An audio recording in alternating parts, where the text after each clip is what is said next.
ही गर्भनिरोधक tablet तुम्हाला दररोज घ्यायचं नाही आहे, तर आठवड्यातून फक्त 2दाच घ्यायचे आहेत. आणि आजकाल जेव्हा फोन सर्वांच्याच हातात असतो, तेव्हा आठवड्यातील हे 2 दिवसाचे रिमाइंडर तुम्ही सहजच लावू शकता.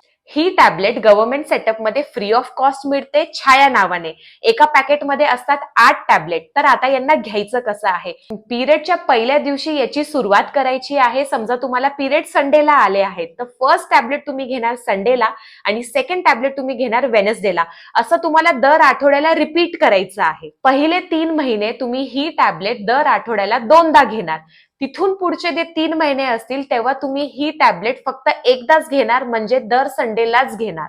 ह्या टॅबलेटचे कुठलेही हॉर्मोनल साईड इफेक्ट्स नाही आहेत. तर आता हे काम कसं करतं? जी गर्भपिशवीला लेअर असते एंडोमेट्रियल थिकनेस, याला हे खूप थिन करून टाकतं, जेणेकरून गर्भ हा गर्भपिशवीला चिटकतच नाही. ही टॅबलेट ब्रेस्ट फीडिंग मध्ये सुद्धा सेफ आहे आणि ही टॅबलेट बंद केल्यानंतर गर्भधारणाची क्षमता लगेच परत येते.